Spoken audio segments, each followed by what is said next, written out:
Mahilig ba kayo kumain ng toge? Yan, favorite natin yan, di ba? Maraming luto. Toge, pwedeng gisado sa lumpia, toge, minsan sa mga parang noodles, di ba? Nilalagyan ng toge. Pero may benepisyo ba to o wala? Ano side effect pag araw-araw kakainin? Tsaka syempre, ang toge, galing yan sa munggo. Mas maganda ba munggo na lang o yung pinaalsa na naging toge? Sasagutin natin lahat. Daming luto, oh. Yan, nagkakagutom. Lalagyan natin ng suka. So, kinakain to sa buong mundo. May mga vitamins, may minerals, may antioxidant din yan. At syempre, mataas sa fiber ang toge. So, bean sprouts, mababa sa calories. Ayan, no? 27 calories lang per cup.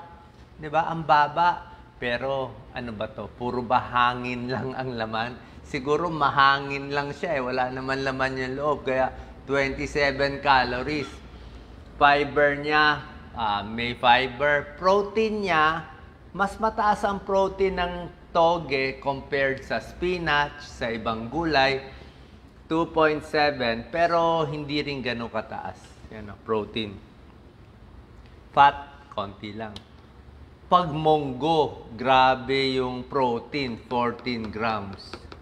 Ayan, no?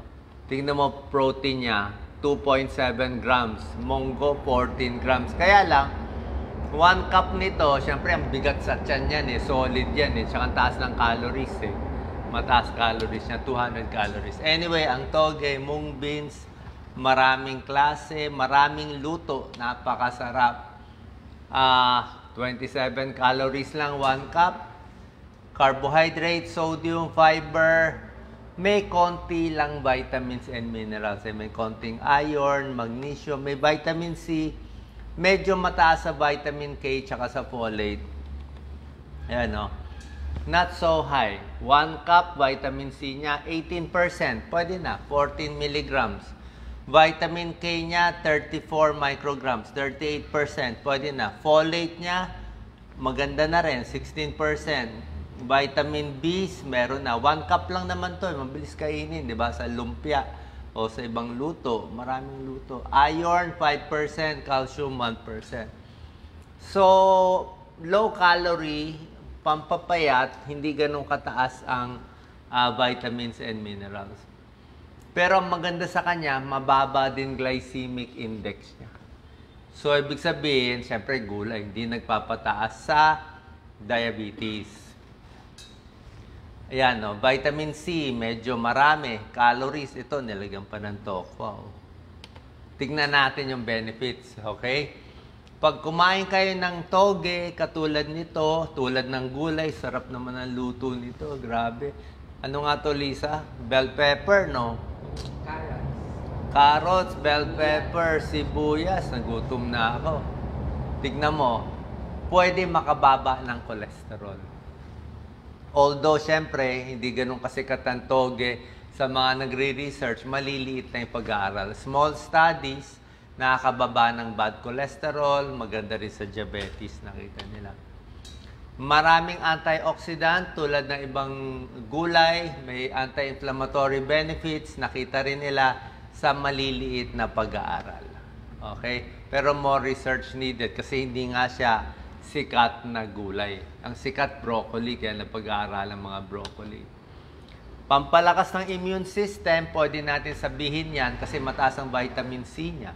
May zinc, may magnesium, may flavonoid. So, pwede siya pampalakas ng katawan. Iwas infection.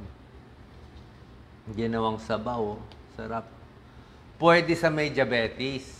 Mababa glycemic index niya, 25, parang gulay. Kahit marami kainin mo, hindi tataas. Ang problema lang dito, prito eh. Mantika na absorb nung balat ng lumpia. Yun lang ang problema. Pero, kung toge lang mismo, diabetes friendly, and pwedeng pampapayat. Kasi mahangin eh, mabubusog ka. Mabubusog ka, ayan, no? So, pag may diabetes, pwede kumain. Okay, wag lang masyado mamantika. Lagyan na lang ng tissue paper para Makuha yung mantika. Sa may sakit sa puso, sa high blood, okay din. Hindi siya nakakasama. Hindi siya nakaka-high blood, hindi siya nakakabara sa puso. Nakakatulong ba? Actually, neutral. Neutral lang. May potassium siya. Potassium, maganda sa puso, maganda sa blood pressure.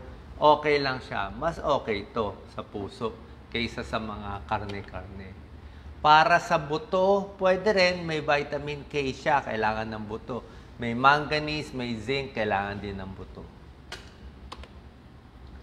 Ito, hindi pa to sure. Pero syempre, basta gulay, di ba? Gulay, anti-cancer, anti-diabetes, good for the heart, para sa arthritis. So, in general ito.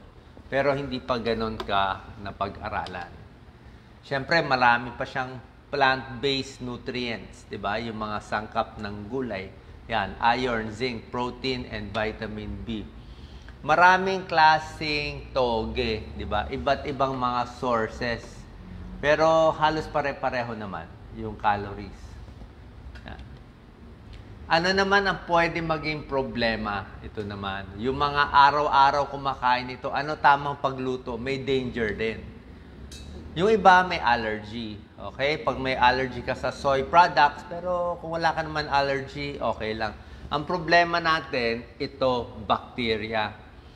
Meron na kasing mga incident sa buong mundo na nagtatae, nilalagnat sa pagkain ng toge. Kasi nga, minsan, hindi siya niluluto maigi. Minsan, pagka-store, hindi nakalagay sa refrigerator, nakalabas lang, basa-basa siya, mabilis tumuan ng bakterya.